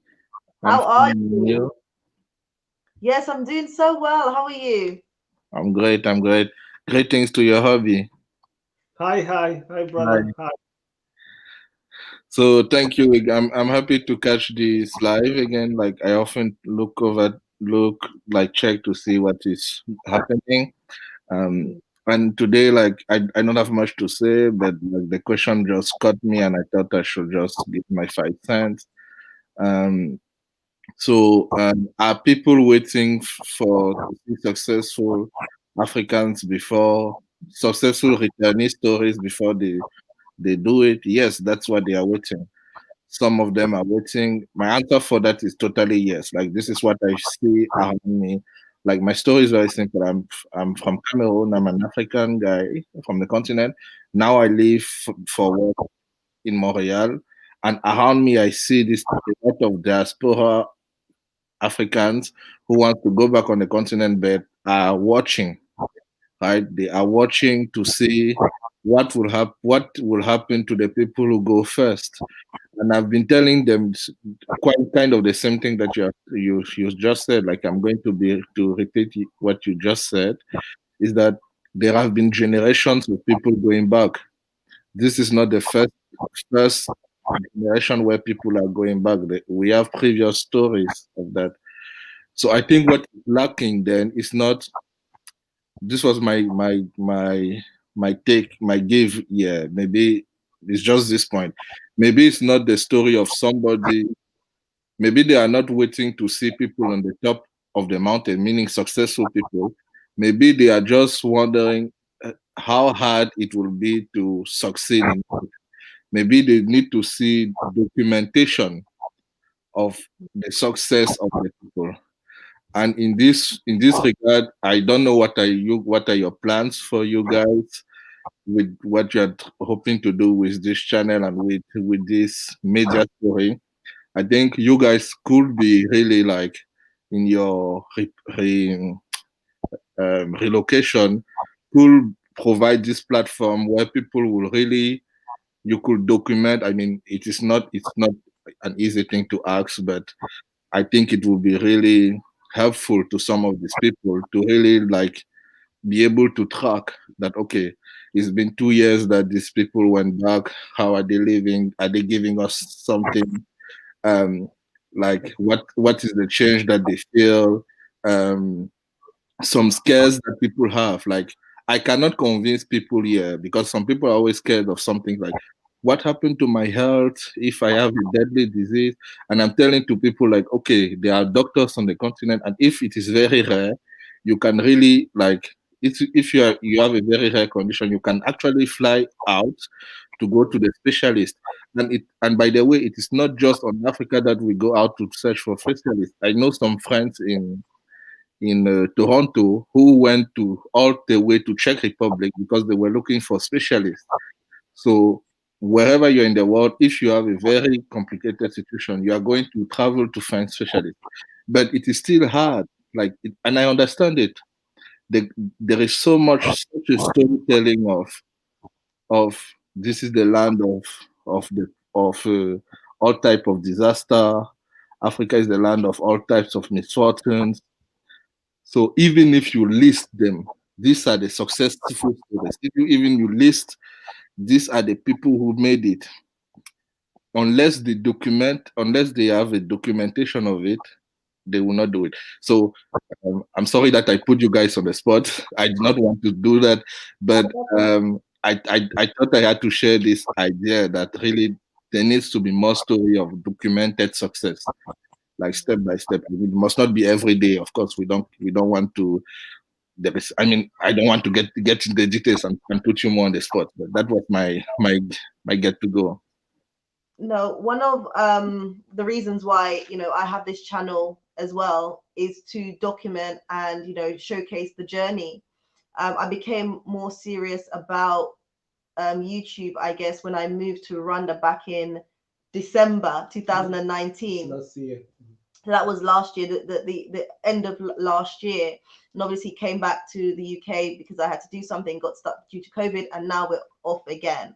But definitely that's what we intend to do. Or yeah, that's what I intend to do because this is my channel, but my husband supports me, is document and, be an inspiration to others out there, and hopefully others from the diaspora is again who are making that leap of faith and also planning to invest in the continent and doing business. They would also showcase their journey as well, so we can all kind of, I guess, learn from each other. But definitely that is my plan. My plan is to document the journey. And just thinking back, actually, when I was actually in Rwanda, we were actually working on our project. This was the resort. We didn't really, we did film, but we didn't document a lot of it on YouTube. But now we've taken the decision that we want to document a lot of that process and also share it with people who may just want to learn and, just give them ideas, and also know that things are not going to always go smoothly. And so, yeah, we will be like, for me, I just want to be as transparent as possible. So I will be showcasing the highs and lows. I will be talking about the highs and lows with regards to that journey of building the resort, because I'm sure, and yes, because we have had many challenges on the journey, which I haven't shared and I will share. But yeah, we're not just going to document like the successes, which a lot of people tend to do. They don't document the journey. They just document, all right, here we are. Like, yeah, you just see a beautiful finished product, but you don't know the ins and outs, maybe some of the struggles that they had to encounter. And I think that's important. So my plan is to be as transparent as I can on this channel with regards to that journey and more. So that hopefully that answers your question. Don't worry, if you're not asking so much of us, I It will be really does. in that journey. And then you made a point with regards to healthcare. I don't know if you want to talk about that, because like a lot of people talk about, they're so concerned about, and rightfully so, you should be concerned about your health. But I think people lack confidence in the healthcare, and they're thinking, well, if I get sick, I'm trapped. But as you rightly said about, you know, you spoke about medical tourism. So my husband will talk about that a bit. Yeah, no, actually, is right. There's nothing to add about it. It's just I don't know why people they always. I'm not saying that people they don't know what they want, but people they are full of excuses. Especially our people, they have excuses. They say, "What if medication, blah blah blah." But as he said, some people are traveling from Canada, and Canada is one of developed country, going to Europe to seek health care. So in fact, people who are here, diaspora who are here, we are all lucky. Many of us, they have a passport, they have a document which can allow them to go wherever and whenever they want. So there's no excuses. I think you can get treatment, you can find a good doctor in Kampala when you're in Kigali, you can fly to Kampala, or you can choose to go to USA to find a doctor. So I think it's obvious. It's obvious that people can travel and looking for healthcare. Same as other services. You know, you may find a good engineer, maybe in Europe. You can go there, work on that project, talk about your project, or you can bring them back home. So as long as you can travel, is very important. But the things I don't support is to have excuses to say, "Oh, I'm not gonna go there. Healthcare. Oh my goodness. Why other people are there?" We have the embassies of USA in Rwanda. We have embassy of UK in Nairobi. And they are working there. People are working from here And accessing healthcare. yeah, access healthcare. So why do we have to scare of that? So we should go. But in fact, going back to what he was saying, people are scared to go to Africa. They don't want to go there. Then they find excuses, and they only want in their will that if I die, please don't bury me here. Take me back home. It's a fact. It's a fact saying, but it's Very a fact. cool. People they don't want to go there. But our friends, our white friends, they like to take risks. They like to do adventures. They will quit for 1 year to go to do like Backpacking across go Africa. to New Zealand, Africa, exploring, and they are brave enough because they have their degrees or profession. They come back after 1 year. They go back to work. So I can encourage young Africans. Not just young Africans, but Yeah, anybody. yes, yeah. But I don't want because mostly like, our parents they are going back anyway. They are going back to retire. They are the one who are building the house back home to retire. But I'm encouraging the young people. I just want to be specific to take off 1 year and go to try something back home. Try because we are not saying that we are going to Africa. We will never come back to Europe. No, we're gonna come back. We're gonna travel. We have have friends, our families. families. We have friends. We have you can come back and do a job. Save money, go back, build. But I can encourage that we can go and do something back home. Yeah, great point. Renelle, do you have anything to add? Yeah, thank you for thank you for your response. Like it was very, very productive. I got two main points out of it.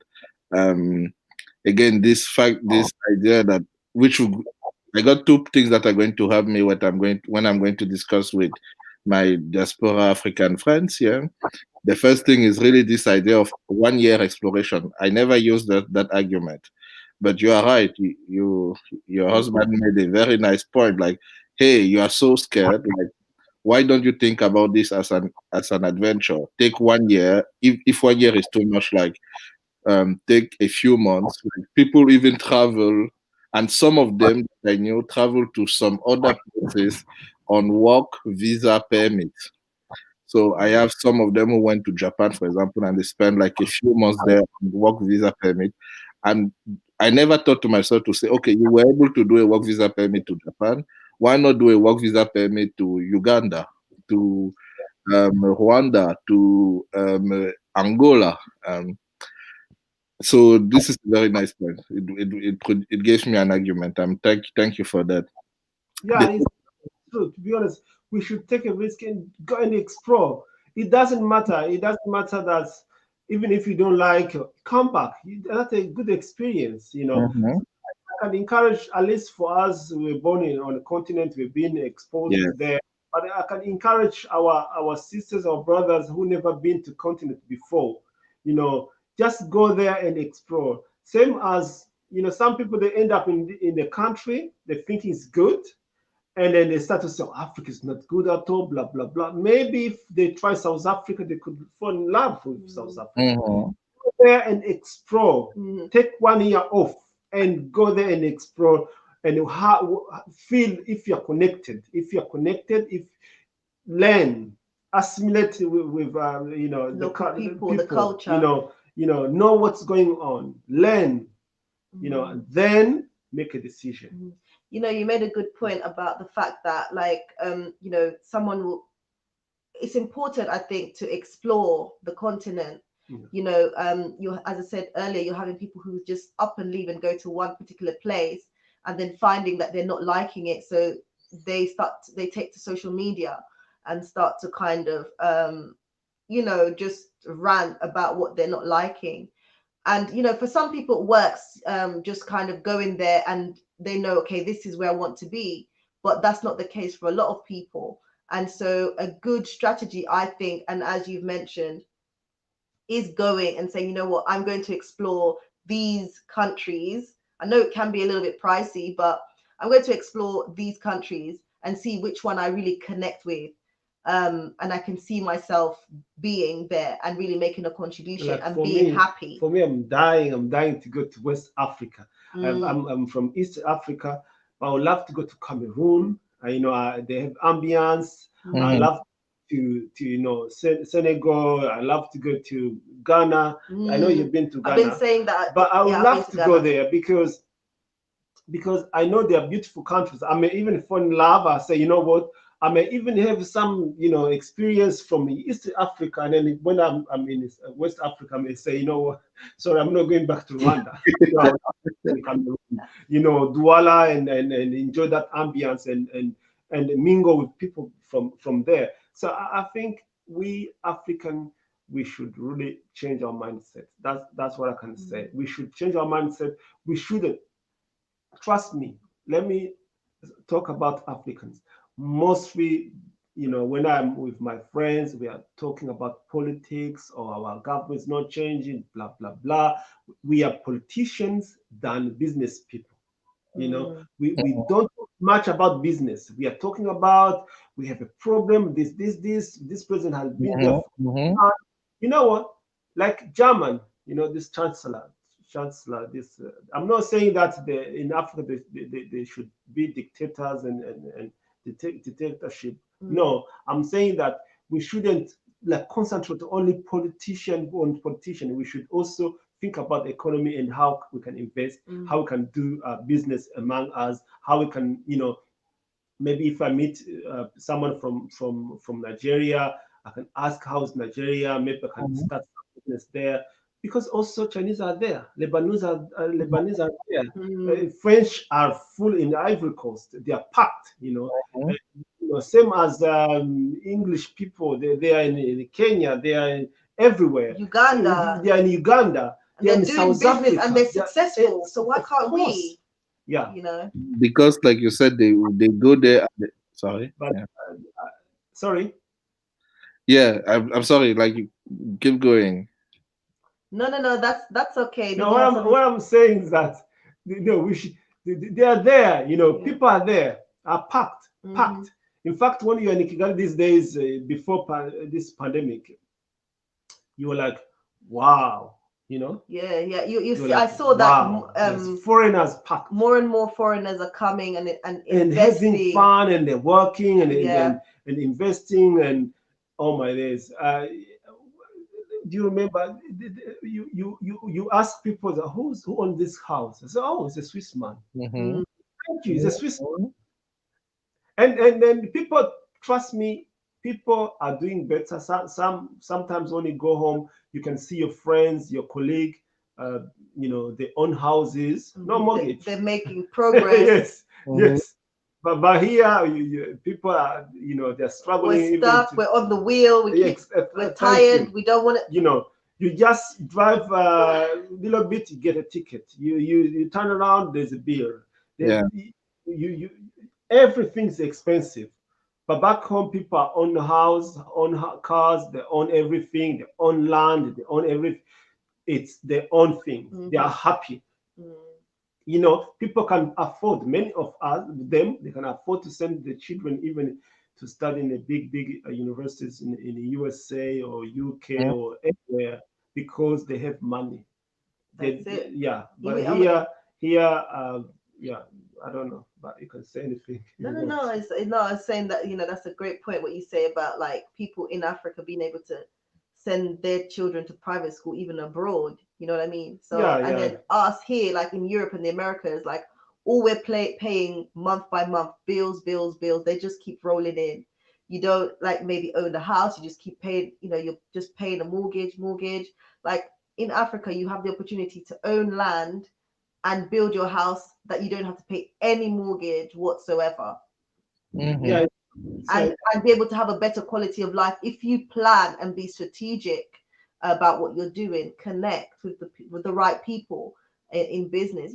There's really an opportunity to succeed. So for me, I'm saying like, yes, we can admire and gain inspiration from other people being successful, but that shouldn't hold us back to start planning and trying to execute and like just be people who not just say that they're going to do but actually do.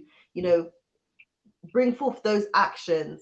Let's see actions. And as you rightly said earlier, so many of us from the Black community, we're so good with just talking, and but we need to be willing to put in the work. That's what I see as well.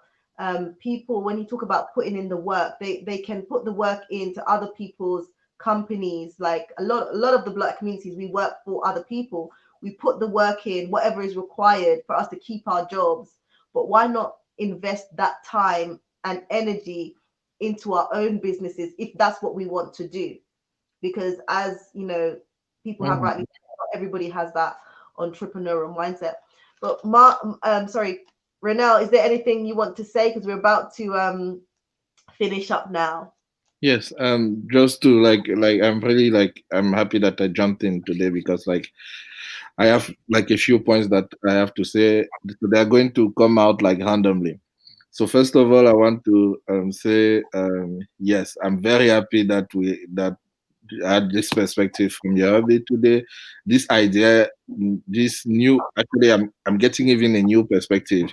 Like it was already in my mind, but I did not have a space to discuss it. It's really Africans moving in Africa. Like this idea, like for example, recently I've been so much been what attracted me to Wademaya's channel was this fact that he was traveling and interviewing people everywhere in all different countries, and I was like, oh my god, see all this culture, how magnificence that I have not yet have the time to enjoy, right? So I'm looking forward to do that, and maybe you're right. Maybe this adventure type of way of looking at it has to be pushed more to convince the diaspora African, because for us, the Africans that were born on the continent, it's almost normal for us. It's almost like we don't understand your worries. You don't understand how to trigger the diaspora African, but maybe this adventure approach would work. So thank you for that. I'm going to use it very in my own surroundings. I wanted to say something about also you made a point like, okay, if you take a year, don't just go to one country, go to like a few countries. Okay, what I'm going to say now is a selfish thing, and I apologize for doing that. But I must say it as a Cameroonian ambassador. Cameroon is known to be Africa in miniature because it has almost everything of all the landscapes and the climate things and cultures. I mean, that is what we claim. So whenever I'm talking to my European friends or whatever friends that I met, and that I'm telling them like, hey, they are saying, oh, we have a low budget, but we would like to visit to make some tourism in Africa. I'm always giving out this argument. So maybe this can also have some Africans from the diaspora. And so this was a selfish thing to say, but I really needed to say it. Apologies. Of course, but really you made the very good points about moving around. And another point that you made, which is now coming back, is really let's be less politicians. Let's be more business people than politicians. We cannot be, if they are in Cameroon, for example, there are 30 million people, citizens, according to the recent census. We cannot be 30 million politicians. At some point, there should be some people who just disregard it and work to produce goods and produce and services that is going to enrich the community. So thank you for this point. So this was what I wanted to share from and what I took from this discussion, and I'm happy that I had this chance. I will not hold you longer. No, that's okay. Thank you so much for your Thank you, contribution. brother. Thank I you. really appreciate you. Please do come back. Please do come back. Likewise, Okay. feelings. Have a good one. Take care. Okay, guys. So hopefully you guys have found this very, very useful. I know some of you would have come in a bit later on, but you will need to go all the way back to the beginning at the end, not now, at the end, to really just catch up and make sure you get all the nuggets that really you will need to, be successful when it comes to moving to the continent and also investing in the continent. Marilyn Charles is saying, thanks for sharing and inspiring us. God bless you both and your business endeavors. Thank you so much. I really do appreciate that. Thank you. If you haven't already done so, guys, please do go ahead and smash the like button. And if you haven't already done so, go ahead and subscribe to my channel for more amazing content. Right, it's quite a few comments to go through there. All right, let's have a look. Photon 30 saying Africa is unknown territory to some. It is okay to take their time to see others succeed before they make their move. You've also got a valid point. As I said before, it's just sharing. There's no right or wrong answers. There's some people who just want to, take their time and see what's happening, what others are doing out there.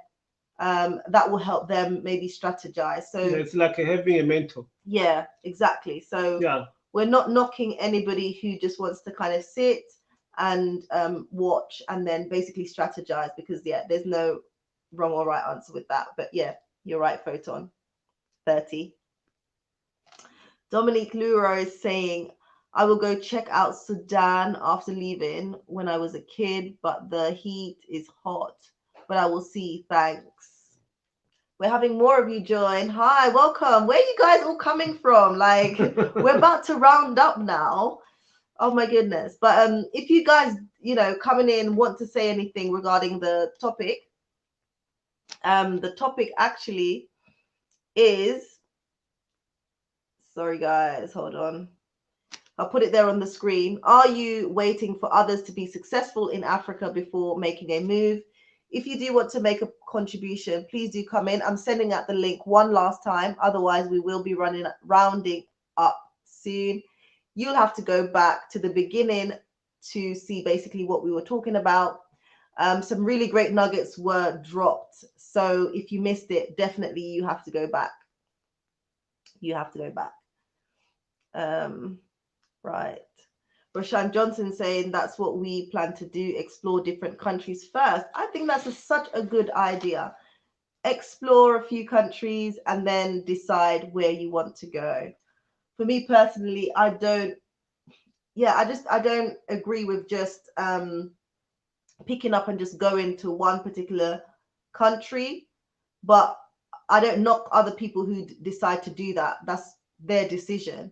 But I think it just gives you I think it gives you more, what's the word I'm looking for?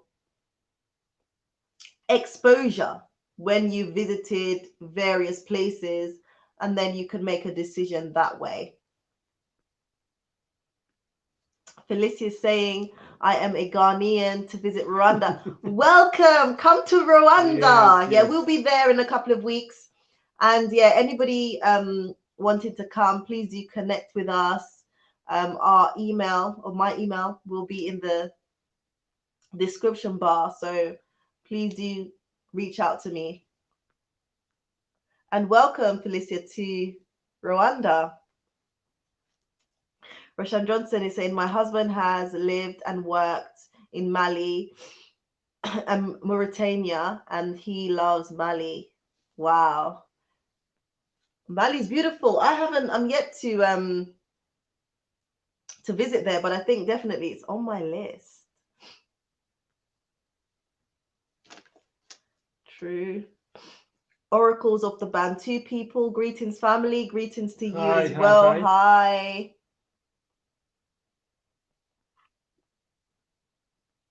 Right, where are we with these comments? Felicia, yeah, that is what I'm gonna do. See which one is my favorite, then I will make it my home. Yeah, you've got the right idea.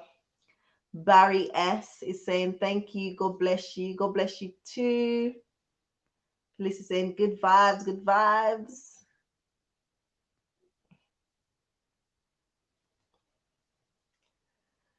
Hassan is saying most of us scared to let the white man's hand go. Very interesting point. Very, very interesting point. Did you want to say anything? Or I think it says it for itself. Lynn M is saying planning to move back home to Zimbabwe, but would love to visit Rwanda. We have similarities in language. Yes, yes, yes. I have people from Zim. They're my friends, and actually sometimes their names are quite similar to our names. Mhm. So we have like Mugabe, we have many names. Also, we have Mugabe, in my country, we have like Mugabe. So even the language, the way they read, the way they pronounce the words is similar to Rwanda. And many, many Zim people, they are coming to Rwanda to explore. Oh, we have a yeah. friend also who already invested in Rwanda. And Zim, they are using Rwanda. They like Rwanda so much. When they're going to Zimbabwe, they those who live in the UK, they are using Rwanda, and they are in love with it. Yeah. I was just gonna say welcome as well. Welcome, very, very, very welcome. Please do come to Rwanda. So our friends from Zimbabwe, they visited Rwanda and fell in love. On my channel, I do have a interview that I did with one of my Zimbabwean friends who actually visited Rwanda and set up her piggery business there in Rwanda. Please do go and check it out. She's doing really, really well. Very, very well. So please do go and check it out. Definitely. You are welcome. Come and visit Rwanda. Guys, I think that is it.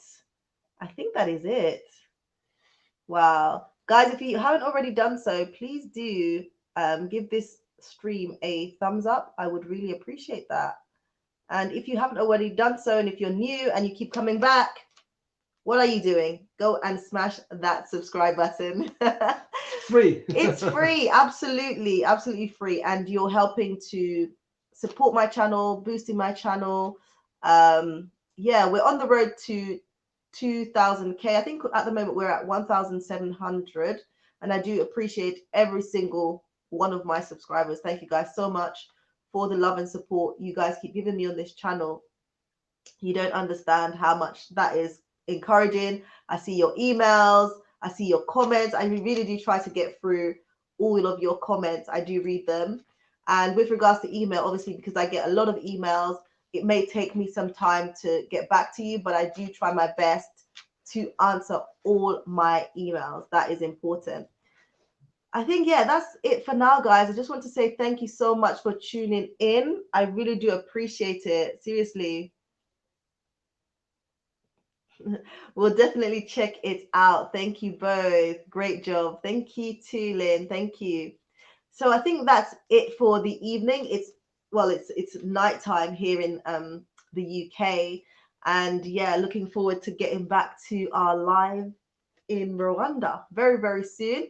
You'll be seeing us streaming live from Rwanda. That's going to be absolutely amazing. Can't wait to just go back and just continue with our project that we've started. We know family and friends and everybody is looking forward to having us back. So yeah, we're really excited about that. Guys, if you haven't already done so, my last line, just please go ahead and share the stream. I know there'll be other people out there who can really benefit from the content. Please do consider supporting the Africa Rising Investment Funds. This is an initiative which I started up this year during sort of the lockdown and the whole coronavirus situation. Basically, it is an initiative which supports young people in the rural settings within Rwanda. I was going to say Ghana. Oh my God, I've got Ghana in my mind. No, it's fine. You take I will, in the definitely.